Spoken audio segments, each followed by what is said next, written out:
Spears and Steinberg. You know what the fuck it is? Aries and Andy, Jew and the Jerk. You know it's time to get this work.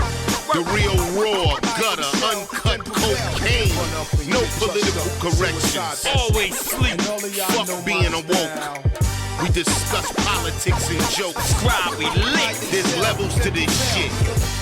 Before you was sucking on your mama's tit. Aries Spears don't give a fuck. We talk about race a lot, racism, Sexism. Much love to my loyal bitch bag holders. Rollers, clip loaders. We got them in the folders. The whole world on our shoulders. Spears and Steinberg. Yeah. This O Steve is brought to you by Frank Williams. Listen, doctor, tell me what it is. What happened, doctor? Listen, Magic. I don't know how to tell you this, but I know you were recently in Vegas. Uh-huh. But apparently, not everything that happens in Vegas stays in Vegas. What you mean? It seems that you have contracted the HIV virus. Oh, no. Magic got the HIV. You know, I got to say, doctor, damn, this is Cookie gonna be pissed off at me. So what happened next, doc? I probably should get in contact with all the people I've been in contact with. I wonder for the basketball season if I'm gonna even make the playoff. Do you know how you might have got it? You know, now that Magic think about it, I feel like it might have been Toya, Ashley, Brittany, Jasmine, Stacy, Barbara. Oh, when I was at the MGM, it was Steve. Hey, Steve, this is Magic. I want to say to you, sorry that you have HIV in this skit, but look at the bright side. At least you had sex with Magic, and it was magical.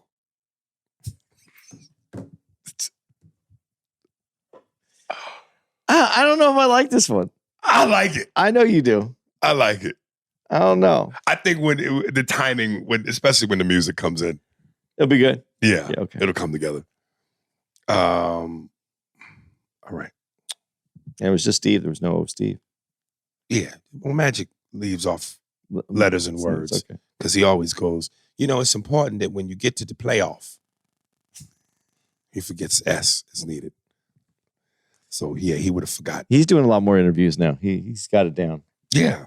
He forgot the Steve. Oh, and then there was Steve. Oh, and there was Steve. Yeah.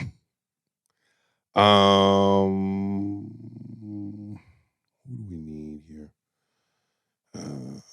Pardon me while I scroll. Did I read? All right, here we go. Let's just make them feel good.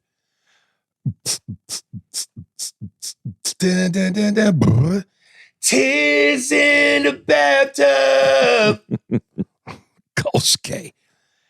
Patrice strikes again. Kolsch. Aries the Animal Steel, and Andreas GTA 3000. I've been binge listening to the Black Phillip Show. Once again, Patrice makes this point of view, stating making the relationships work better for you, as in the man, will make entire system of the relationship better. Making it better for her will not make him happy. He goes on to say, there are things that go on with men that women don't really give a fuck about because we don't bleed with our bullshit. He ends it by saying women are like fish. They are moment to moment. On Tuesday, she loves me. Thursday, I'm the worst motherfucker. Coach, I'd love to know what exactly is. He did say it. So you got this from the Black Phillip Show? Because I think when you said the thing about the fish, I'm thinking you got that part from the Elephant in the Room stand-up special when he talked about men being sport fishermen. I thought he got it from Under the Sea. Oh, good. The cartoon, right? No. Under the Sea. Yeah, well, just because he's under the sea. Yes. Yeah. Okay. Yeah. But is that actually from the Black Phillip Show? And you know what? Let me not contradict myself. If I'm really a fan and I say do your homework, you got to soak it all in. And like I said, I didn't really want to listen to the Black Phillip Show because I just love the chemistry between Patrice, Opie, and Anthony. And him with the girl and Dante Nero, or whatever Dante's name is. I just don't like that chemistry. But if I'm a fan of Patrice the way I say I am, and if I'm going to be held accountable to my own words, I got to do the homework, even when you don't like the assignment. So I'm going to start listening to Black Phillip. Anything for Coach before? No, I think he's stating something that is kind of obvious. Mm-hmm. I mean, but as people, we do that. Mm-hmm. So I don't know.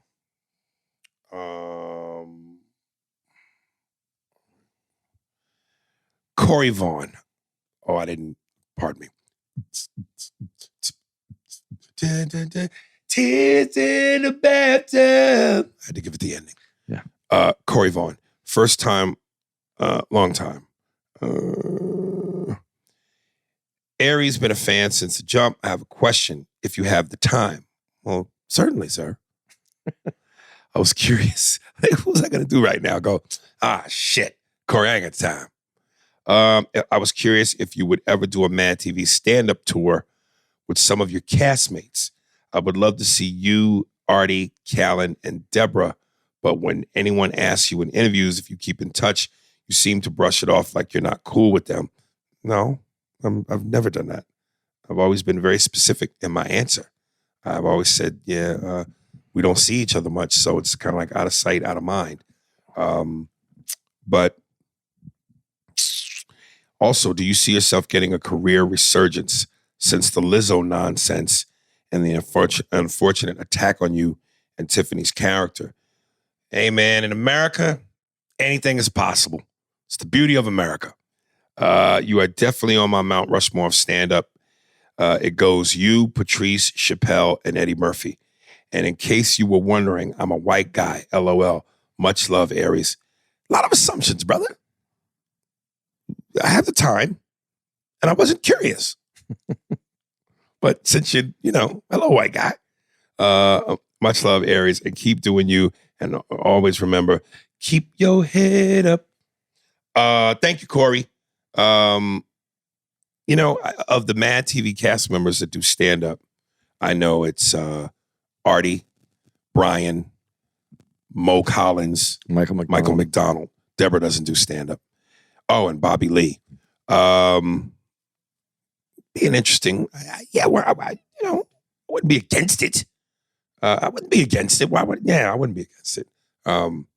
Anytime you get a chance to touch the stage and be surrounded by other funny people, it could be a nice party.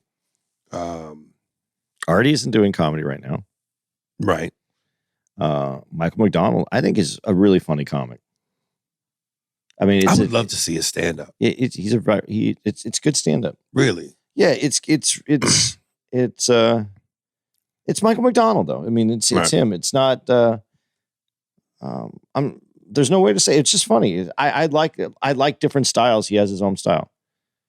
Right. So he was good. I just can't picture you and Bobby Lee on stage. I'm glad you brought that up. And listen, I know it's the holidays, but I gotta say this, dude.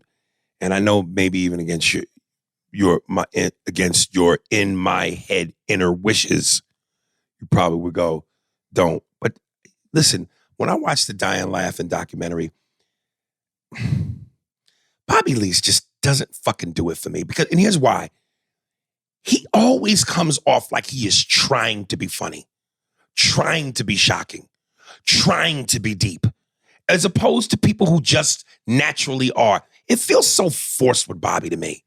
Bobby told this story on the documentary. He goes, yeah, I remember one time I went on stage and they were talking about, they were doing a thing about bombing. And he goes, I just went on stage and I started making noises. I just went on stage. It was like, and I blacked out. Do you have anything interesting to say? It just feels like he's trying as opposed to doing. He annoys me, man. I'm sorry. I think he lets his insecurities come out on stage. I think can be very interesting on stage as a stand-up. But I see moments of like the word that you used was trying to do something. But he's experimental though too. We all are. Yeah, but I think he lets the rawness of it happen. Some raw is dangerous. It's like salmonella. You got to cook that shit. I mean, raw foods consumed is dangerous.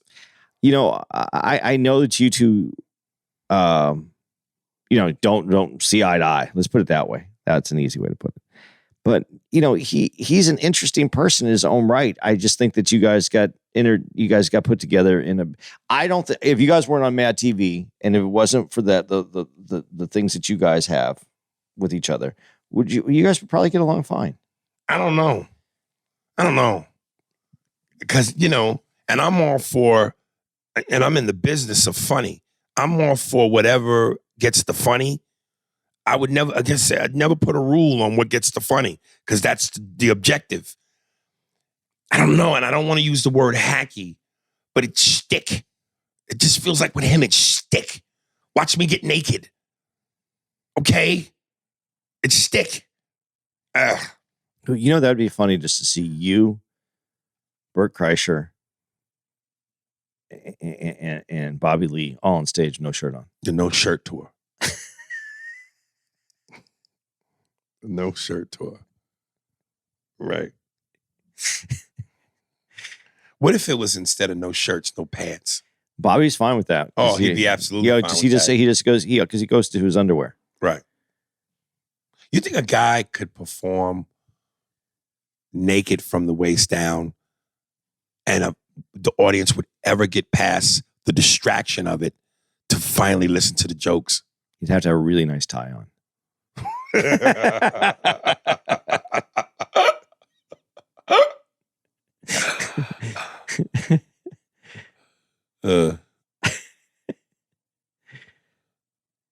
But seriously, give it a try. Give it a try. No, I'm not. No. Listen, if my package was motherfucking worthy, nigga, I would do it. But my package, nigga, I told you, my dick before a hard on is Bill Bixby. Once I got to be the Hulk. I heard Pryor got naked before completely and walked across the stage while another comic was on. Yeah, see, that's bold, but that's quick. I mean, do your whole hour with your dick and balls out. You know, we say this is the most raw form of entertainment. It's just you and a mic. Right. But you're dressed. Right. But I'm seriously going, you know how great your material would have to be for the audience to finally settle in and accept that you're doing stand-up with your cock and balls out, and they get past the shock of it and really start listening to the jokes. What if it was at a nudist colony? No. That takes the danger out of it because everybody's naked. The danger is you're the only one, and the audience is forced, especially dudes, to have to look at your cock and dick while you're telling jokes.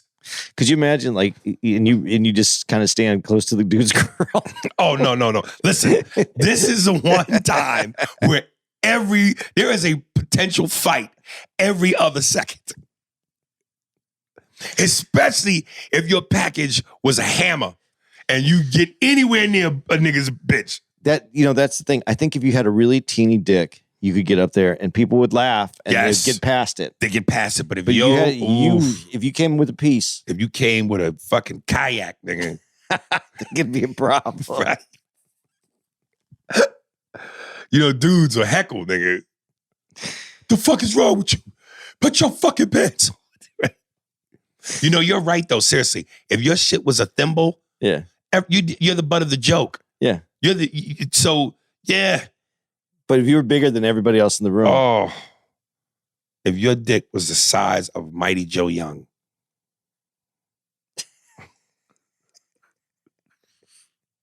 for those of you who don't know, Google Mighty Joe Young. Okay. I was going to do an impression of the black dude at the comedy club. Mad because the dick is out? Get out of that gay shit. Yeah. Anytime a dick comes into the conversation, It's gay shit. Man, go ahead with that fag shit, nigga. Right. All right. Sergio Salsa.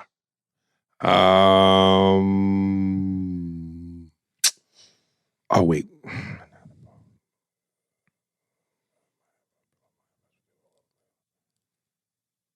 I'll read the second part of his. You don't like the first? Well, not that I don't like it, but I'm trying to honor his wish. Okay, good. That makes sense. My advice would be that whoever makes a comment, be it Faison, Epps, Holcomb, or anyone, keep your cool and don't respond or lash out, because when you do that, then you lower yourself to their level. This too shall pass, and those that criticize you one day will one day suffer their own strife and regret adding their 2 cents when people make change of them. Keep your head up. Still got your back day one. Sergio Sosa. I'm only say this, and I'm like I said, I'm at the point now where I'm done with it because I just understand how ridiculous it is to waste this kind of time.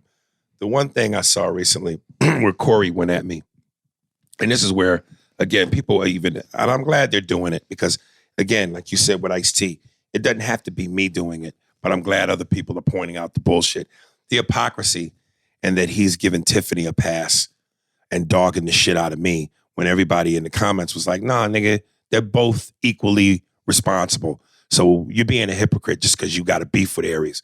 But he says in the caption, I should off myself. And people were like, Corey, we understand you guys got a beef, but nigga, turn it down. You telling this man to kill himself? There's a such thing as going too far. But, that's just the kind of spirit and heart he is. So, well, let that, whatever, man. Well, he's holding on to the problem. Right. You got past the problem. Right. But, whatever. I mean, I would never tell somebody to, you know what I mean? Even if I thought it. Well, I might tell someone that. Well,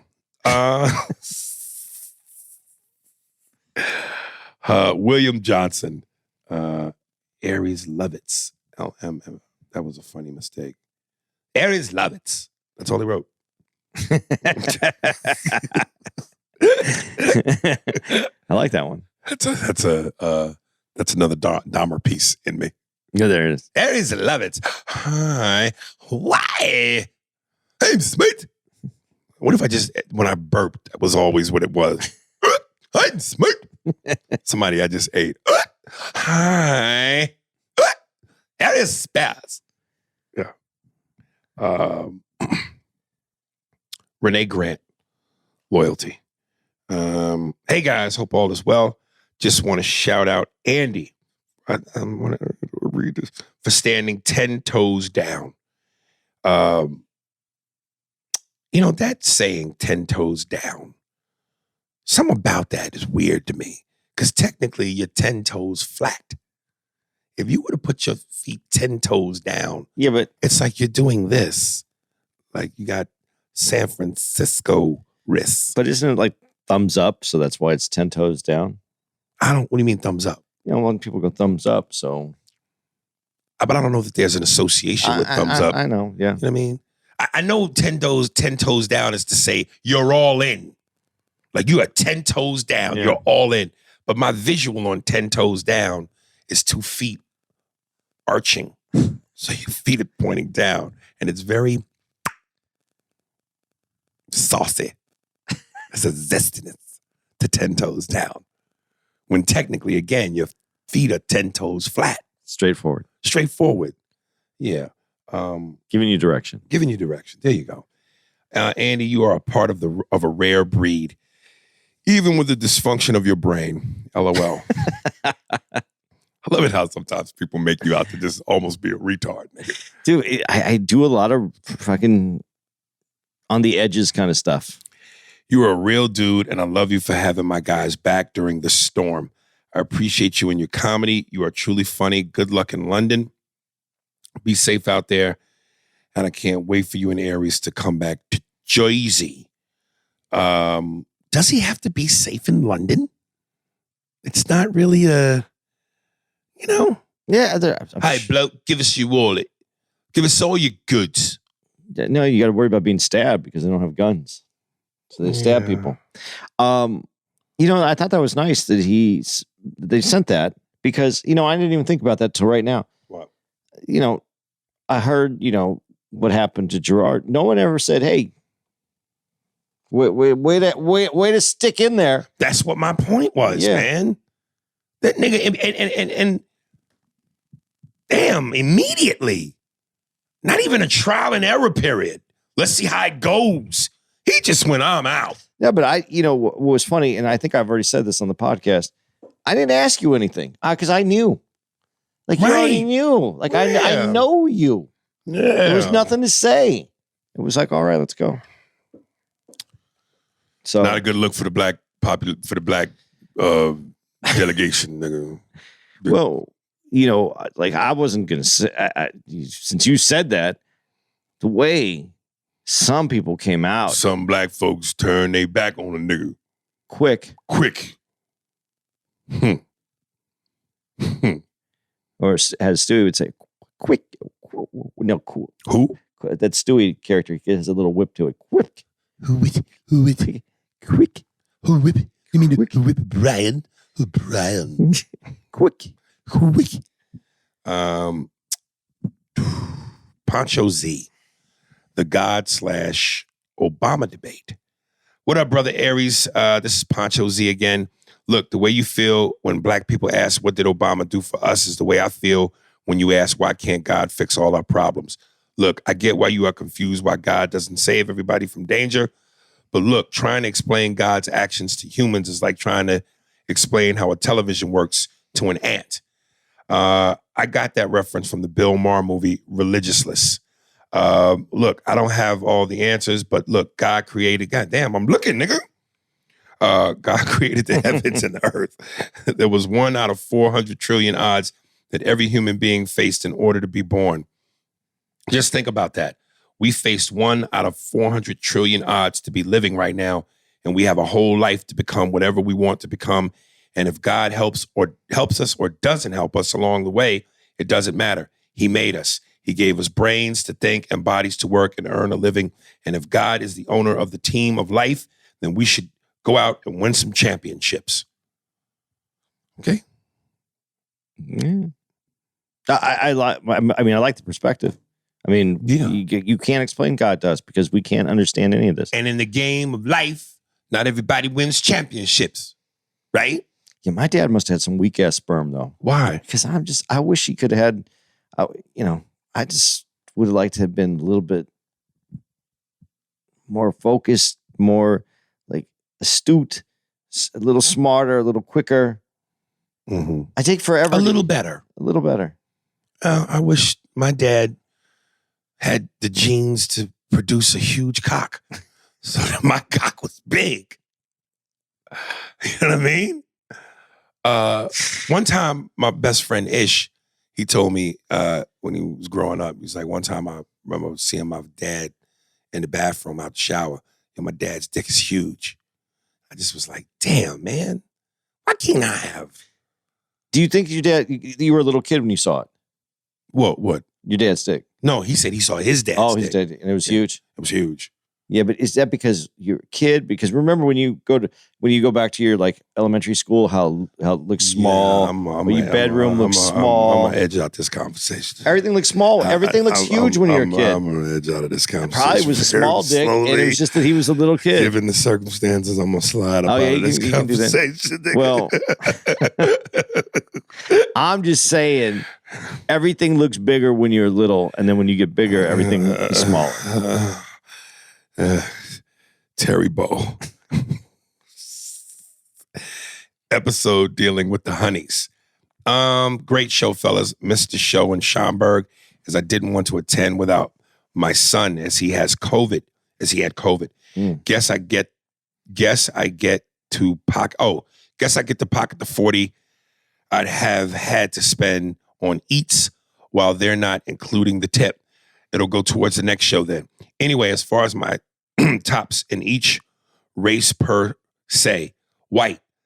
Since Scarlett Johansson was taken, I'll go with Margot Robbie.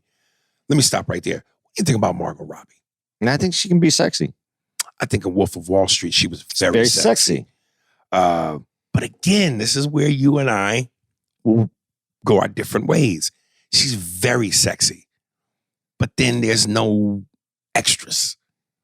ass ain't really big, breasts aren't really big. And if you're a guy that doesn't matter to you, then she's a winner. I just said I like extras. I just said she was sexy. Okay. There's a difference. All right. Sexy can win, though. Sexy can win the game. It doesn't mean that you get everything that you want, but sexy can win. You think Sandra Bernhard is sexy? No, I think she's. I don't think Not so. at all. No, There's something sexy about her to me. because she's a comic and she's No, funny. no. Just there's a. I'm a. Because she looks dirty and she'd do anything you wanted. Yes. Okay, that's motherfucker, the one. Yes. Yes. Nigga. To make up for the fact that she's a female creature. Yo, Chris, Steve, yo, Erwin, Ian, Brad, come here. Hey, yo, Chris is about to pull out his creature, nigga. Yo, what do you call her? Nigga, that's a Sandra Bernhard. We never did a female creature. Mm. All right. That's because you could do men. Man, you can't touch the women. That's Because- punching down. And no, it's because that's our misogyny, and we have a male gaze that we only look at women in a certain way Right. because of thousands of years. But ain't that female quality they want to be included? You know, I don't understand how this is supposed to work. I don't understand because I can't apologize for what it and women don't look at men in a certain way. Of course. And wait. This is the worst. Then it's not even about us. It's about what we bring. Right. You know, if a girl brought some really good titties and an ass and a decent face, that's all she needed to get into the game. Right. We're not asking for a great job and skills that really validate you. Whereas A position. men, what kind of car you drive, what kind of job you got, how much money do you make, do you own your own home? Which is funny because I never see they talk about you know it's just different. It's the way that it's put together. I know I'll butcher up Chris Rock's quote, but I think on his latest special he said something to the degree of a man is loved. The only things that are loved unconditionally are kids, and I want to say he said pets or dogs. He may not have, but I know he definitely said kids. He said men are only loved under the condition in terms of what they can provide. All right. Terry, this is still him. So he said Scarlett Johansson, he said Margot Robbie. Black, that's a tough one. So it's either Skylar Diggs or Hoops from the show where the women want to love the brother with the big clock around his neck. Oh, Flavor of Love. Which name escapes me? Flavor of Love. Hispanic. How could you guys leave out Sofia Vergara? We talked about her. Okay. I've liked Selma for the longest, but you already picked her. Hope, keep up the great work. Hope to see you in the Midwest soon. No $10. Ooh. No, you might be right. What's her name? Sofia Vergara? Vergara. She's the one. Yeah. Oh no, she is. She's hot. Yeah. But she is.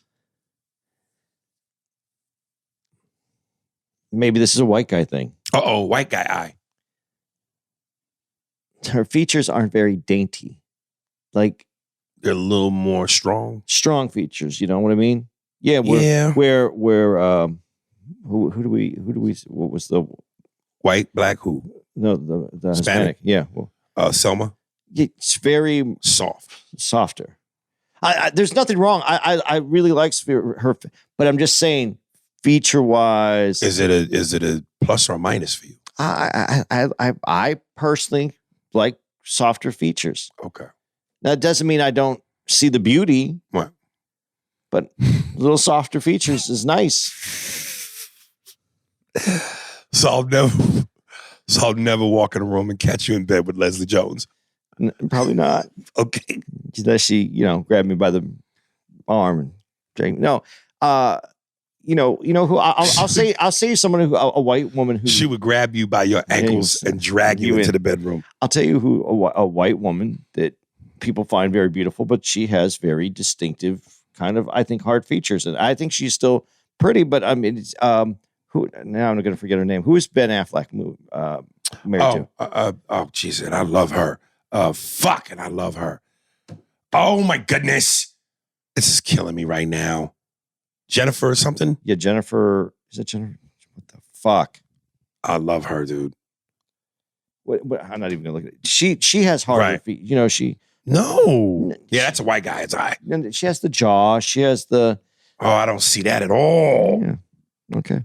I don't see that at all. I'm not saying it's bad though. No, I get you. You like what you like. I understand. I just said out of the two, I like a little softer feature. A little, there's just different looks. But I like her lips. She has great lips. Jennifer, what is it? Jennifer. God, it's killing me. When I read the next email, look it up. Okay. But real quick, who's Skylar Diggs? Have you ever heard of her? Let's look her up. Hoops, I could tell you this. Hoops has got a really cute face and great legs, great thighs. Skylar Diggs. But I think she likes filet of fish. Skylar Diggs. Skylar Diggs. I can't wait to see what this broad look like. I'm not even sure I've heard that name before. Is it the Oh, best? she plays in the WNBA? Yeah. Well, considering she's in the WNBA, that works. She plays for the Phoenix Mercury. Yeah, that works. I didn't even know. Yeah. Who's the chick that just retired? Tarasi? Yeah. She played. She looks like a shark. There she is right there. Tarasi. Oh, next. Oh, they both played on. Yeah, Tarasi, dude. Well, she's older now. It's still, that's not. Yeah, but they don't look like that when they're off the court, though. No, but she looks good on the court. Yeah. Skylar Diggs. I just can't get past that mannish physicality that the WNBA players play with. Chest bumping and making mean faces while flexing. Just, ugh. Who? Oh, Ben Affleck's wife. Jennifer. John Miller. Jennifer Garner. Yep. Jennifer Garner. Yeah, let me tell you something, man. Jennifer Garner and Jennifer Cooley. See, I'm not saying it's bad. I'm just saying it's different.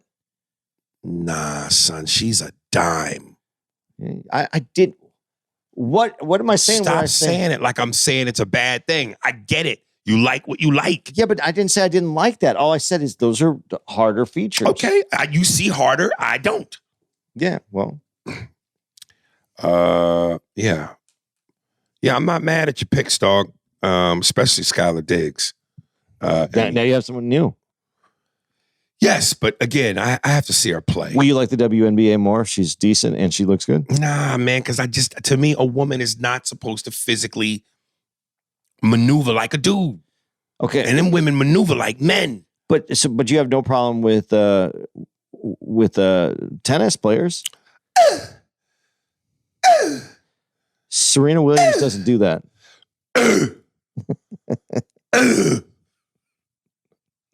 She doesn't do that. She does do that. Not into that. Not the grunt, but she does do that. Yeah. Yeah, she does do that. But not like. But not like what? Not like some of them make this like almost whistle sound. This. Okay. Oh, I don't know what that is. If they did that in the WNBA, I'd watch after a jump shot. After a jump, what was that? If Michael Jordan made that noise every time he dunked, would you still? Don't do that to me. Would you still? Don't do that. Would you still? Don't do that to me. Like after he slammed it and he landed on the ground, and when his feet touched the ground, he just went, dude. Well, I don't understand the ooh in the first place, though. The ooh. Women, man, it takes a lot of. I don't know either. So let me not make something up, but at least, and this is where it becomes chauvinistic. At least they're sounding like women. But I just don't understand where the sound. Like when women play golf and they hit the tee shot, they don't go hit the tee shot and go, ew. Right. They just don't do that. Right. It's just in tennis. And I think it was Jennifer Capriati that started that really loud, where you really heard it. I don't really like the MMA or What's the other thing? UFC. I don't want. I'm not a fan of that. You like boxing, but you don't like that. No. Well, my point is, I don't watch the dudes. I'm not watching women in UFC and MMA. I don't want to see women do overly macho, aggressive, physical shit. That's not a turn on to me. It's not a turn on to me. But if she loved boxing and she was good at boxer, if your daughter came to you and said, I really love boxing, You support really your kids no matter what. Okay. I'm gonna be like, look at my strong little bitch. Yeah.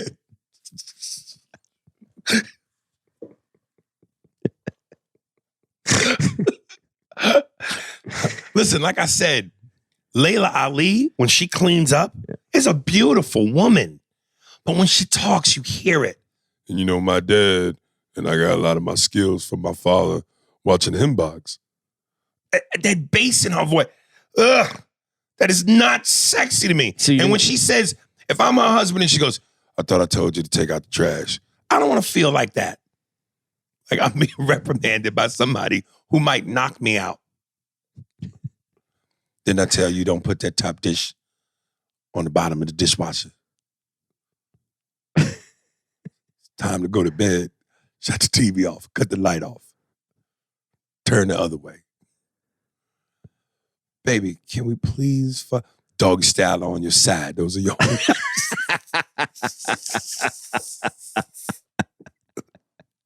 This is my house. Yeah, man. Listen, and I've admitted it. I am chauvinistic to a degree. Let me tell you something, man. Something that I get a lot of pride in because I love, and even though I'm saying what I'm saying, I really love the fuck out of women, dude. One of my fantasies is to get back in a good place with my significant other, and I want my woman to let me dress her. If we go out, let me pick out your heels.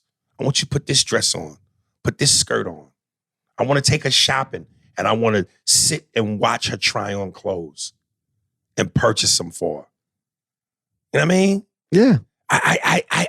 I love, one of my things I love a good heel on a woman. And I've said this before. When a woman has a nice leg, like this hoops chick, her legs are fantastic because she's athletic. But when a woman has a nice leg with a good heel and that motherfucking foot arch and that calf is popping out, oh, that's why I love Gemma. Them legs, nigga, with them heels. Don't joke. But man, dude. Because I knew you got to say something. I wasn't going to say anything. That man, I love, oh goodness, man. I love a dainty, I love a female.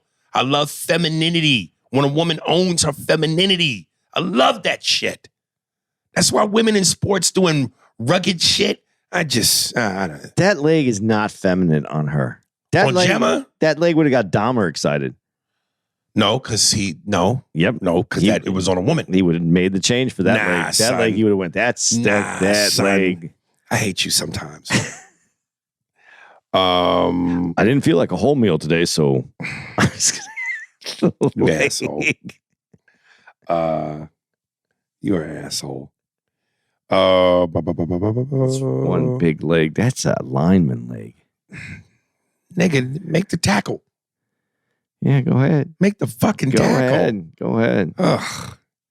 Mr. Marcus. What if you got married? If you met her, Yes. and you got married, and you went to the hotel that night, and she wanted to be carried across the threshold. If we got married, picture a dark room, pitch black. You can't see nothing, and all of a sudden the door is kicked open, and the light switch is flipped on, and she's carrying me. that makes sense. Yeah.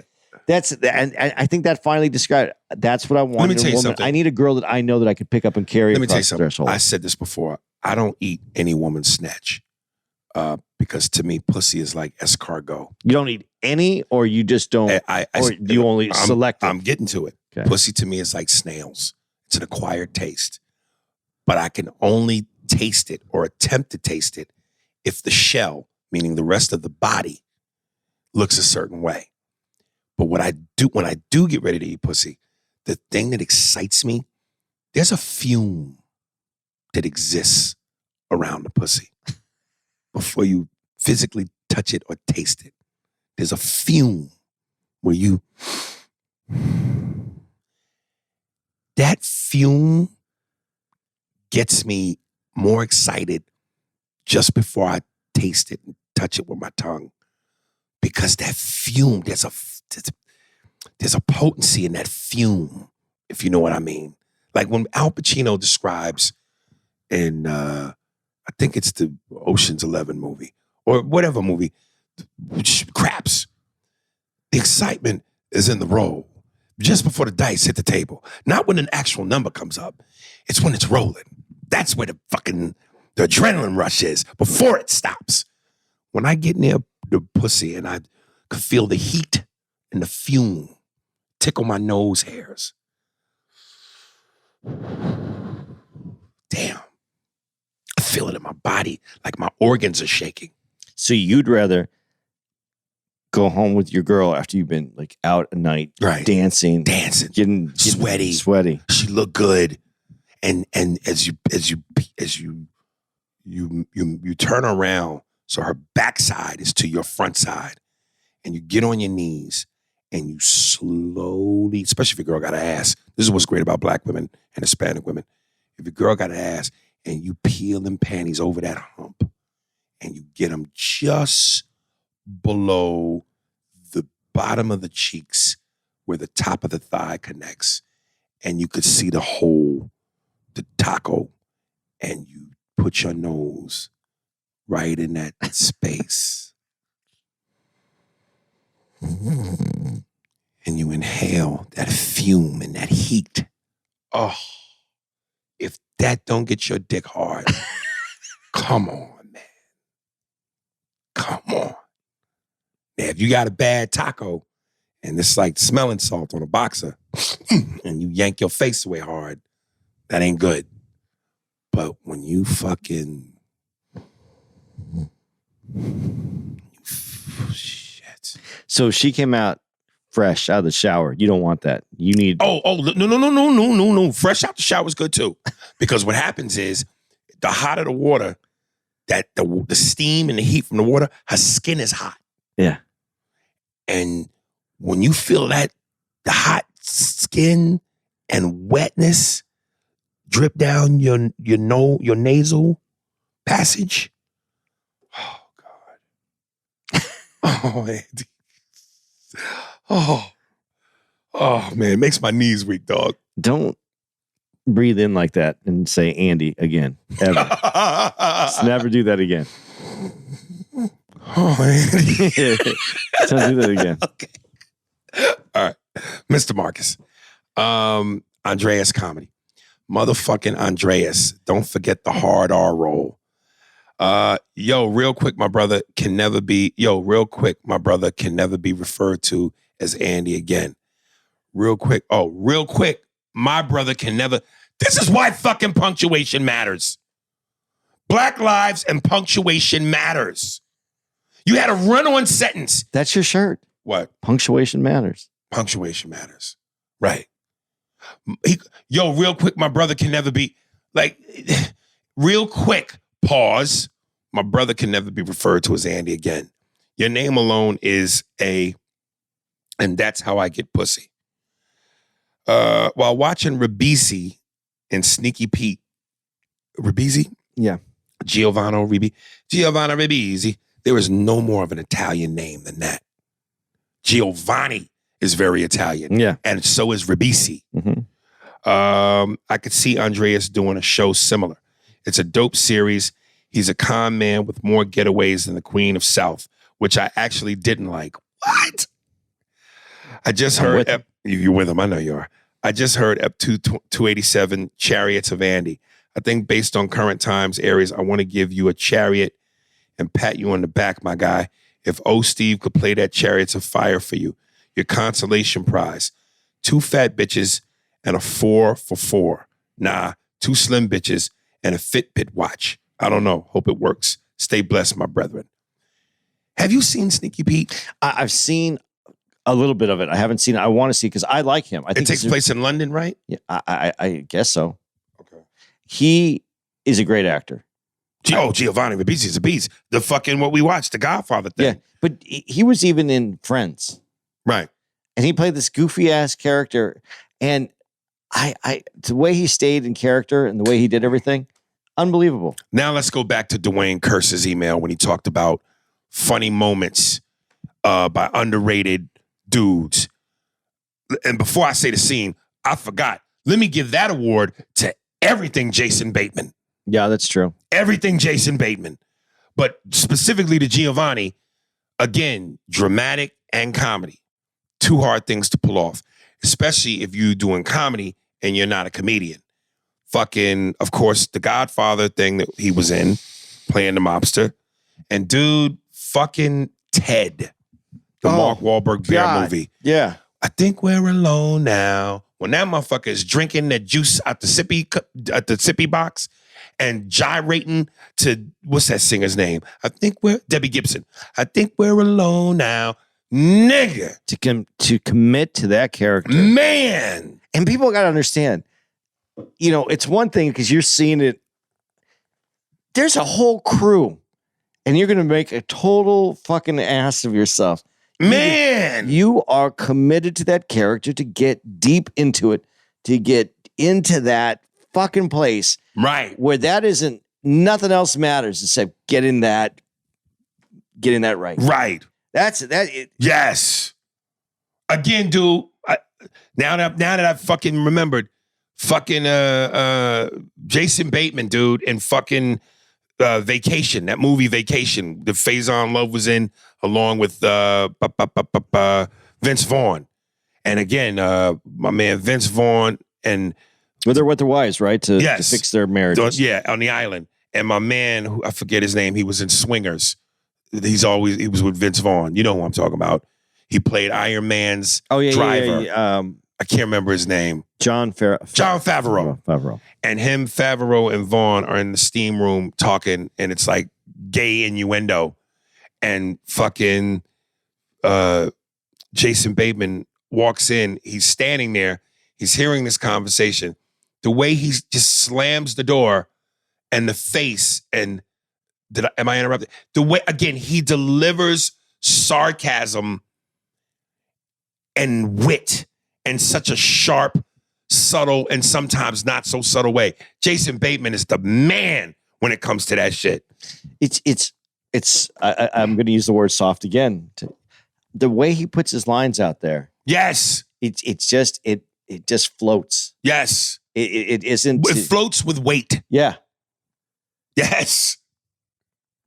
And I like that when you say it floats because it's not soft, but it's light. Yeah, it floats, but it carries weight. Yeah. It just comes it comes at you in a way.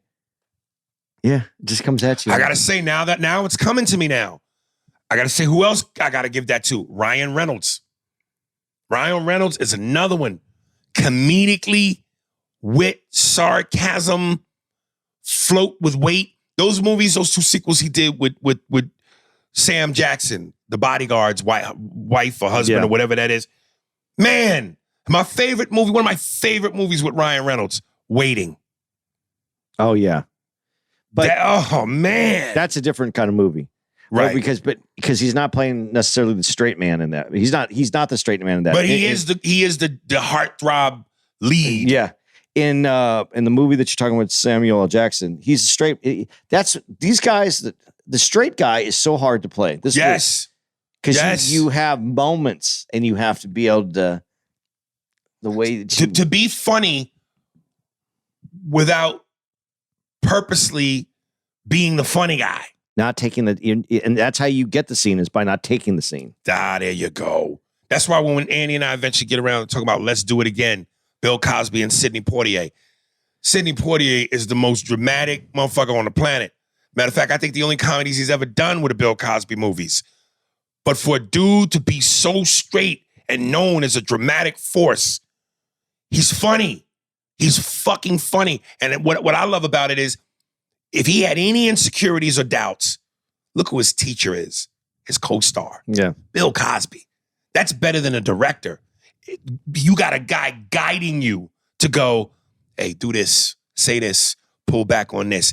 showing you what comedy is. So if you have any doubts, yo, your man is so-and-so right by your side the whole movie. Like if you had to do a comedy alone where you're the star, but you got nobody to bounce off of, I would be terrified if I'm not a comedian. Because your every insecurity would be, am I funny? Am I funny? Does the scene work? Was I funny? Same thing with Billy Crystal and De Niro and the Analyze This movies. He's with Billy. He's in good hands. Oh, God. You know, since we went down this, and this wasn't where we were in this. God, now it's like we fucking the dams have broken, the levees in Katrina. Once you said it, it's my favorite one. It's the person that I think who really captured how to do it. Who? Dean Martin with every Jerry Lewis movie. There you go. There you go. Look at what his teacher is. But Dean Martin never tried to steal the scene, but he got the scene. Right. And his funny was that, again, it's Right. that float. It's that you throw it out there Right. and it resonates. It doesn't dominate, and it plays right. Right. Dude, that fucking scene, and he's not a comedian. To Analyze This, I get the two confused. To Analyze the second one is when he got out of prison. That fucking scene, there's so many moments. He's fucking his girlfriend so loud. Billy Crystal knocks on the door. De Niro opens it up, and he goes, you know, the noise. He didn't refer to the noise because that would give away the joke. But he basically says, he's trying to tell him, keep it down. And he goes, because my son. And De Niro looks at the broad in the bed, and he goes, I don't know, but I'll ask. Thinking, you know, Billy Crystal is hinting at, could my son fuck your girl? So the way De Niro looked at his broad and then looked at Billy and went, I don't know, but I'll ask. Fucking genius. When he goes, when Billy Crystal goes, you want something to eat? Robert De Niro is hinting that he wants some pussy. But Crystal thinks that what he wants is food. And he goes, yeah, because that's what I've been fucking thinking about for the last however many years. A roast beef sandwich, a fucking roast beef. And he does the thing when he's miming, he's fucking a roast beef. I'm fucking it up, but man, that movie has so many fucking moments. But you have to play, if you're going to do a mob guy and he has to be funny, that's how you have to play it, because he's playing that to be funny, but with the absence of funny. Like when he's fucking the roast beef, that's funny. Right. But you got to play with the absence of being funny. Right. And the attitude of still being the mobster. But you know who does a great job in this movie also, this movie that you're talking about? His bodyguard. Oh, everything Jelly. he does, yeah, it's always perfect. Jelly. Some of the off lines he had when they're at the party, the wedding reception party, and De Niro and Crystal go off because De Niro wants to share with him this weird dream. And he tells Jelly, don't follow, just wait in the back, just give us distance. And he says, don't listen. And he says the part about the dream with the limp dick, and you just hear Jelly go, that's fucking weird. Like, it just, oh man, dude. Yeah. God. Absolutely. Now you just Rocky. What? Absolutely. Absolutely. Okay. Terry Bow. Did we answer all the other questions in that last one? Did we? What was it? We got into so off the rails that I don't even remember what it was. Yeah. Oh no, he was complimenting. Oh, yeah, about the women. Yeah. Oh, we did it. We did. Anubi. Oh wait, let me see.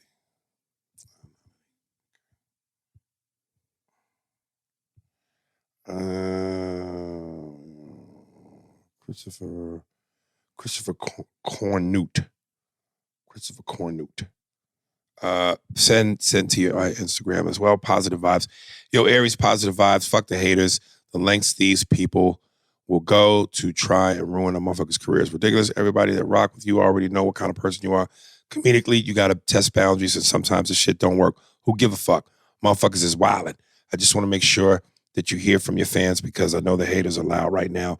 We all love you and support you both. And Andy. Chris from Tokyo. No, that's cool. Oh, shit. We in Tokyo, nigga. Damn, we should have read this with our shoes off. Oh, that's Japan. When you go down to eat, they make you take your shoes off? Yeah, it's Tokyo. That's Tokyo, right? Well, Japan. Tokyo, Japan. Oh, look at me with my dumb ass. All right. I didn't know that they were the same thing. I thought they were two different places. This is why you got to stay in school, kids, so that you can know shit like this in case you are either next to Andy or on Jeopardy.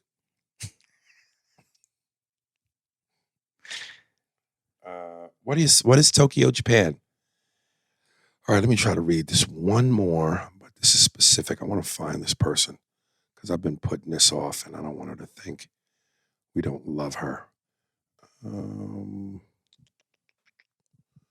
on, where are you? I think her name is Sarah.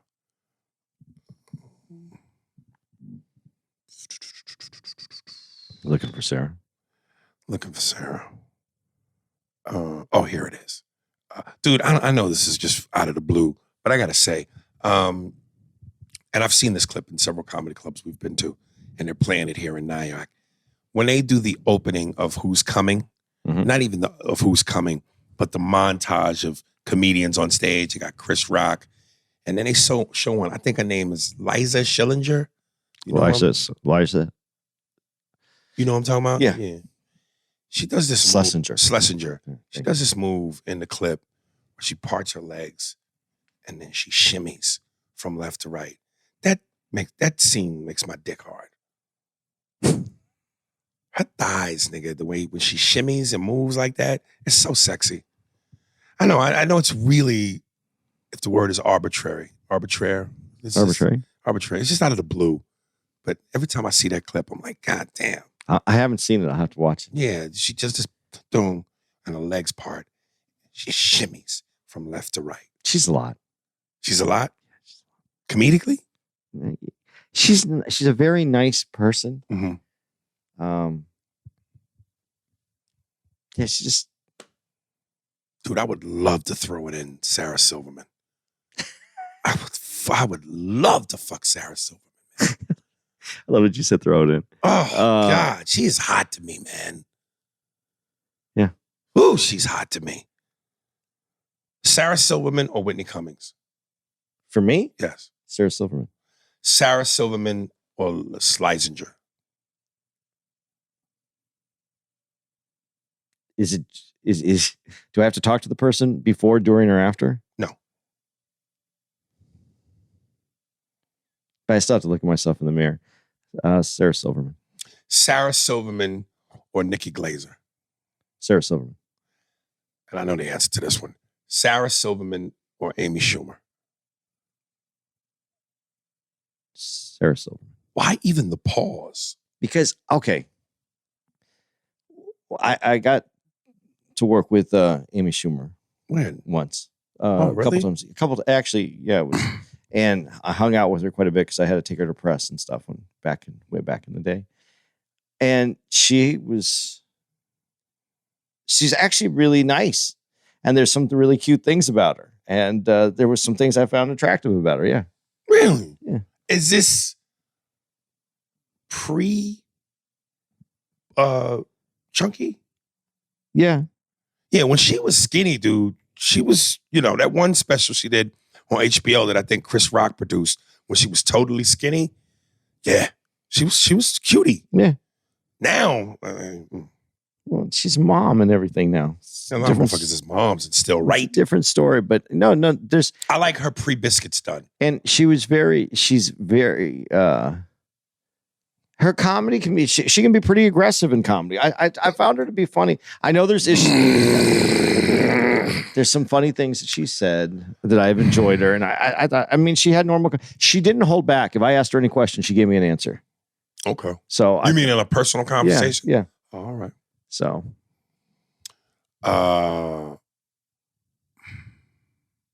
Sarah Silverman or Tiffany Haddish?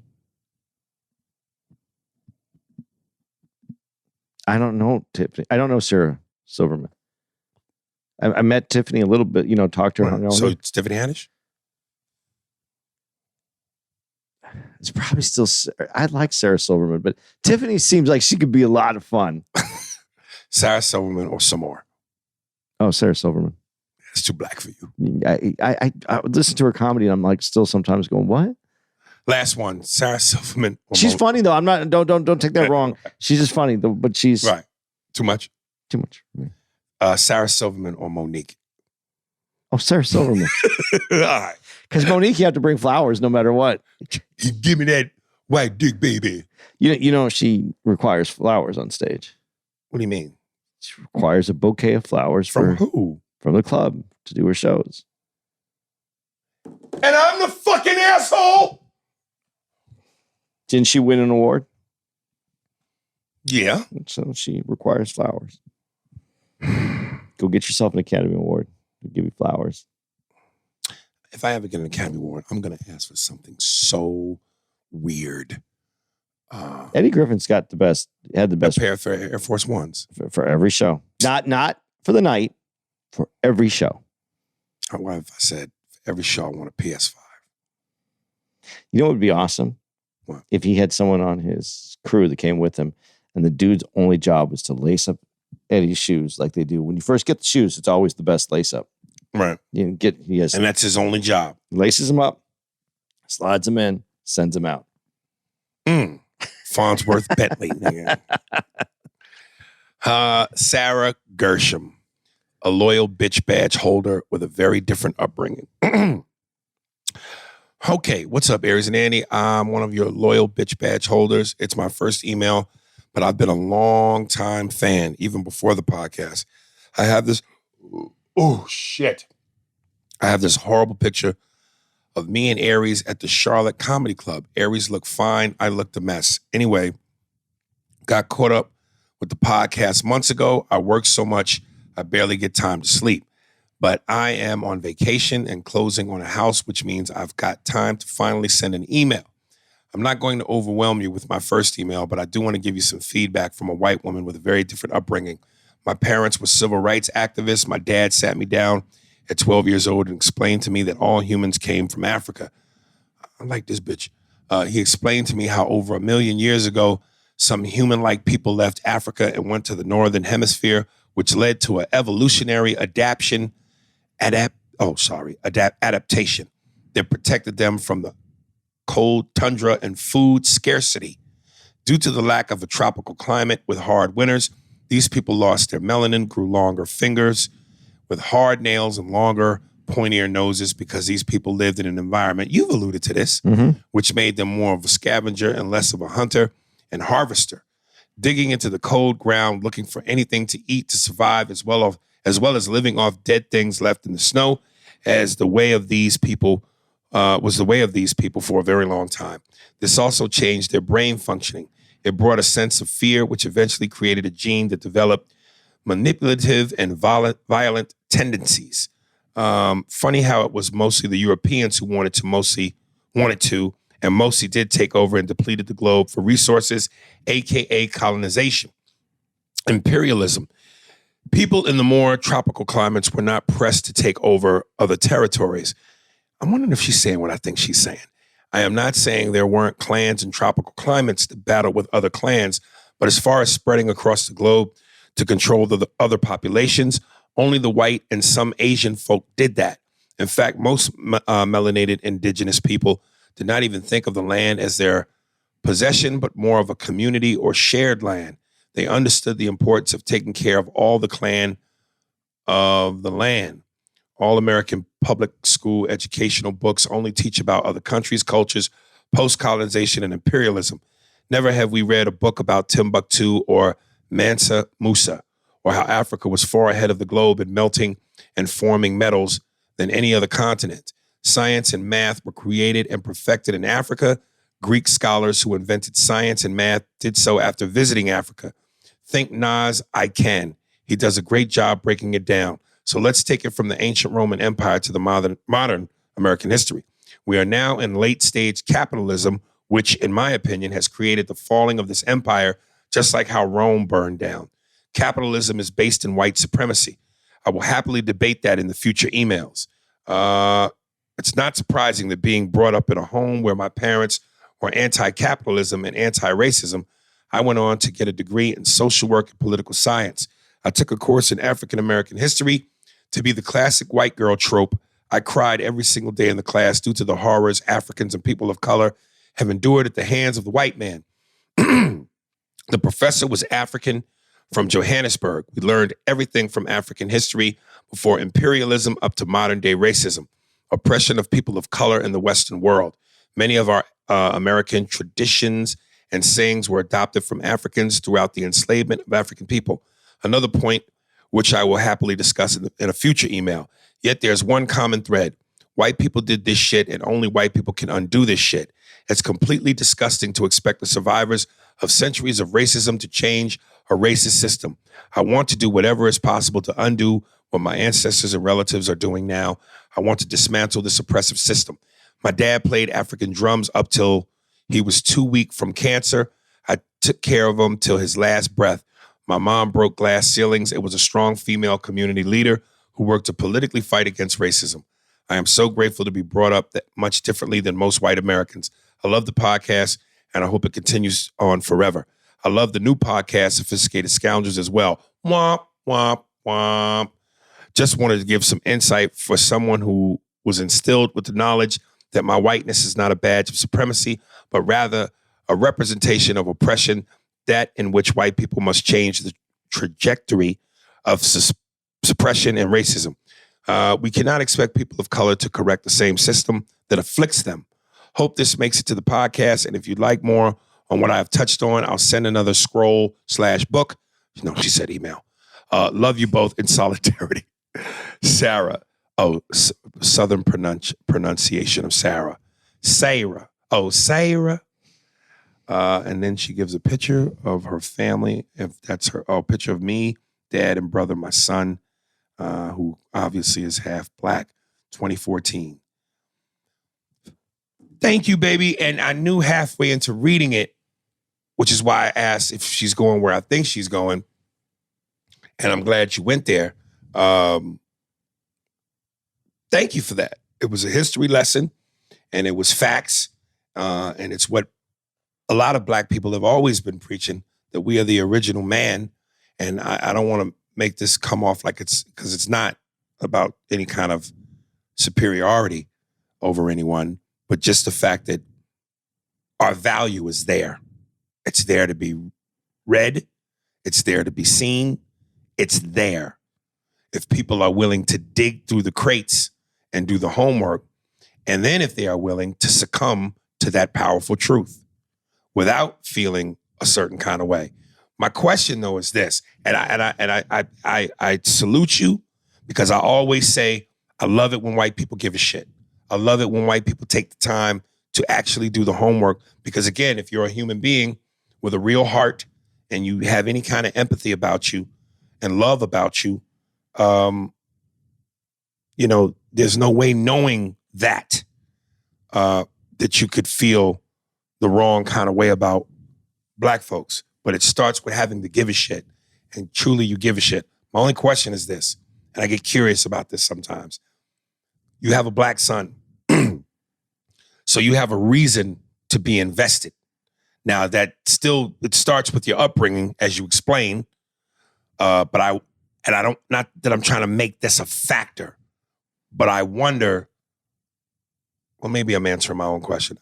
I'm trying to say, if you didn't have a black son, which means you have a black counterpart, would you have been as invested?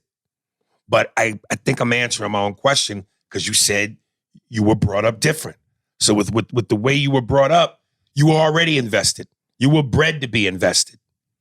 But I sometimes wonder, white people that have black children, do they all invest because they go, well, I got a black child, so I should know? Or are there some that have a black child and don't care no more than the fact that, yeah, I just happen to have a black child. I could give a fuck about all that. That I'd like to know.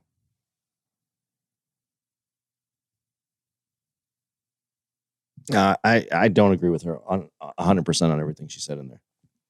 Really? Yeah, because we can get into it if we want to, but send me your alternative for capitalism, because we know out of the systems that have been created, what has worked overall and what hasn't worked, and we know what has happened through some of those systems. I'm not saying capitalism is without problems. It definitely is. And when you talk about, if we're talking about today, I'm agreeing with her quite a bit. But when you say things like, she made it too pretty to me. She said when she was talking about, how did she say it? Island or tropical people? Mm-hmm. No, there were kings, and there were the lower levels of that structure. There was a hierarchy. There was tribes. Tribes fought. Go to this country. That's why there's so many tribes, and some tribes got along, some tribes didn't get along. There's always been this. When you brought up slavery, yes, what is here, yes, but slavery has always been part of the world experience from very early on. I don't like it when. Well, let me ask you a question. I have to ask because you said that, and you said that. Bill Morris said that. Many white people who I have argued with, that's always their go-to when we talk about American slavery. Well, blacks sold blacks into slaves from Africa, so there's been slavery. But my question is, and I'm asking you this because I don't know, has the brutality been the same? America was especially brutal. That's why America has extra on this. Right. So that's why I said there was a difference, though. I said, I understand if she's talking about today, I'm with her, but she went back into history and she eliminated just a whole part of what has happened in this world. Right. And so, and I don't mind where she's talking about from today's perspective, but when you blanket it in the whole thing, there's more to be discussed because things aren't. You can't make everything just seem bad on one side and like there was no bad over there. Yeah, we're humans and we've had bad since recorded time, I guess. But I like what you said. I agreed with most of it. I just don't like when it gets that empty. And when you brought up capitalism, but you didn't bring up what the alternative was. I have to have some understanding of that. In order to go, yeah, I'm behind this 100%. But I like where you are. I like what you're saying. I like it. I'm just feeling there's some holes in some of the things that you said. So that's what I would be interested in. Yeah, and I should, Sarah, introduce you to Dwayne Curse because he too wrote novels. Maybe now he can induct you into his class on Cliff Notes. But no, as an introduction to who you are and what you were about, I understand the length. But goddamn, I was about to take a break, like a lunch break, come back to that shit. That was a mini series. It was good though. I mean, I got a lot. I actually got a lot out of it. So I just, I'd like to see some more from you. I'd like to hear some more of your thoughts.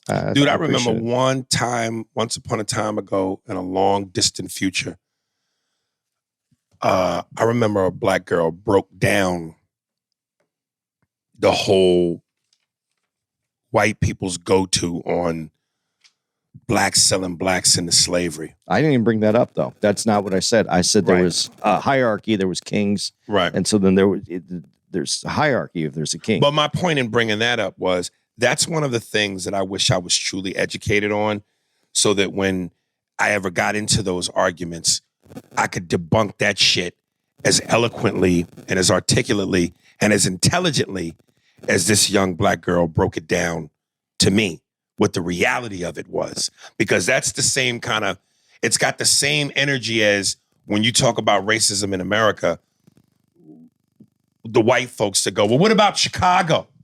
What about black on black crime? That somehow negates police brutality and the mistreatment of black people by the police. Whenever you bring up slavery, there are white people who go, yeah, but black people sold black people into slavery. It started with y'all. And again, I'm not information-wise equipped to shoot that out of the air like a skeet shot the way I want to. But the way this black girl broke it down, when I read it, I was like, yeah, that's what yeah. There is responsibility, though, for that as well. But first, you got to take responsibility for the actions that you can contend with. We can contend with those, but take responsibility for these actions. right here. That thing is not going to stop doing that, huh? Man. Yeah, this is a different discussion. I mean, I'd rather get into we don't have to. I just, there's nothing sexier than when you have an ammo of facts and you know what the fuck you're talking about and you can, skeet shoot somebody's bullshit out of the air.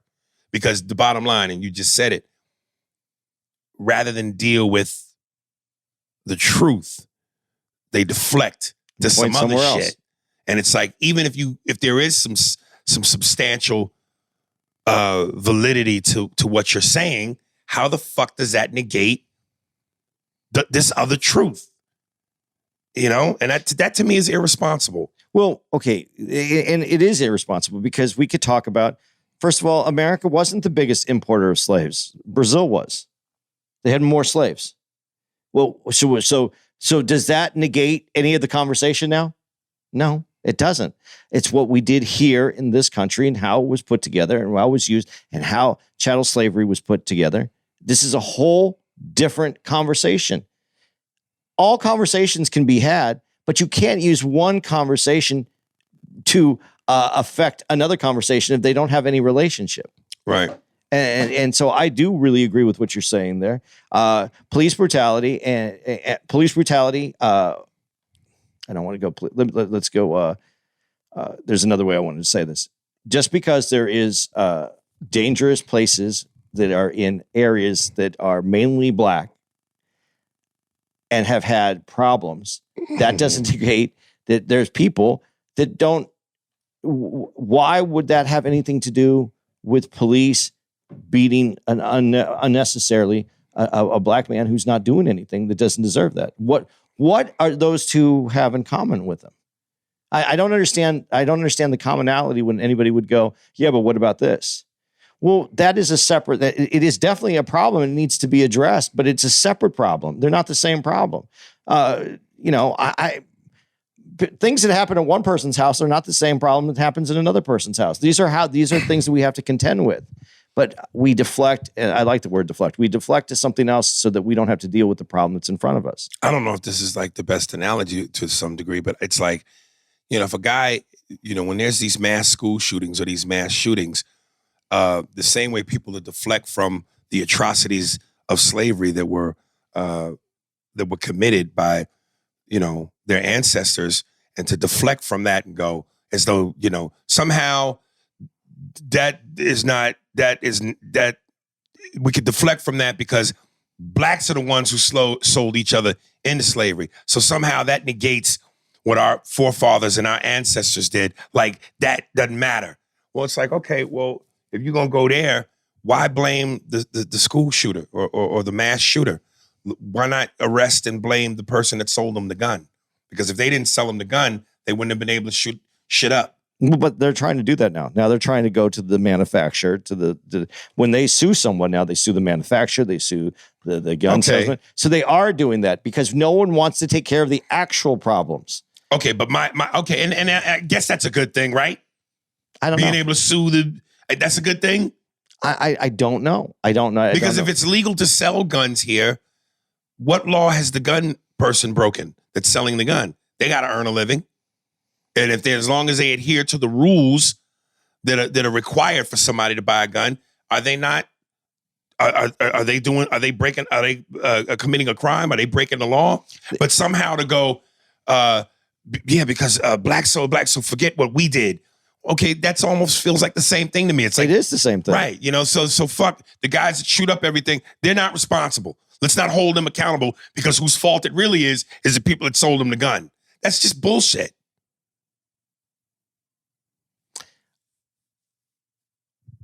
Again, I just wish maybe I could do my homework. I just wish I had the real answer to debate that or debunk that. It would be great if there was real answers. The real answer right now is okay. Let's this doesn't make any sense, but I'll say it this way.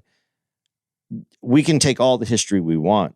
What are we doing to fix now? Because we can't do anything about history till we fix now.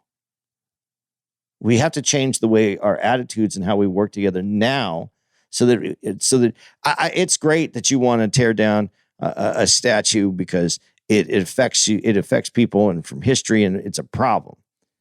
But that's not affecting us on how we do what we do today. We need to affect what we do today and going forward. People want to, and I do understand that the past, and you shouldn't use the statue because yes, the statue can affect how we look at things today. That wasn't my point to get to that. I'm just saying we're worried about the past, and we rightfully should be aware of what the past is. Like we just said about music, how that influences, it creates, it changes things. It makes us, if we know the past, we tend not to repeat it if it's bad. Right. But we still need to be accountable for what's going on right now, fix that, move forward, and we can correct the issues in our past. We're trying to correct issues in our past without making ourselves better today. We can acknowledge that there's things wrong with our past, correct what we're doing today, fix our future, and then we can go back and address these things that we have to from the past. But we have to be current as well. You're here. I mean, I want my kids to be able to have food on their table 10, 15, 20 years from now. I need to worry about fixing today's problems. Right. All right. There it be. That doesn't mean I don't believe I have responsibility for old problems. It just means I need to fix today's. If you listen to this in order, you're going to listen to this on the 20th. And you can know if you're at the Funny Bone in Virginia, you're going to see Ari Spears October 21st and 22nd. Here it goes. At least it's your room. Jeez, for the first time. Just a bit outside. I mean, that's the second time. Cleveland. October, and I'm not going to be there. That's Aries on his own, October 21st to the 22nd at the Richmond Funny Bone. October 28th through the 30th, Aries and I will be back together. I'm back from my little European. The boys are back in town. Yeah, yeah, yeah. And when the boys are back, there ain't no fooling around. And that is on the 48-hour soundtrack, The Bus Boys. But if I did decide to become a thief, what makes you think you can catch me? Can I have my lighter back ready? Okay. October, I said 28th through the 30th, I'm back, and Aries and I are together at the Orlando, Florida Improv. November 10th through the 13th, we're going to be at Chuckles in Tennessee, where we're going to go see some shit for a change. Instead of staying in a room. This race, lemonade, like corn drink. November 18th to the 20th, we'll be at Tampa, Florida at the Improv in Tampa, Florida. Well, in Ybor City. November 18th through the 20th. November 25th through the 27th, Aries is going to be at Helium, Indianapolis. And I am going to be at Tempe Improv in Tempe, Arizona, having Thanksgiving with my kids. December 1st through the 4th, we're going to be at the Ontario, California Improv. Very much looking forward to being back there. Haven't been back in a while. And then December 29th through the 31st. Baltimore. For New Year's Eve. Merlin. Come on out.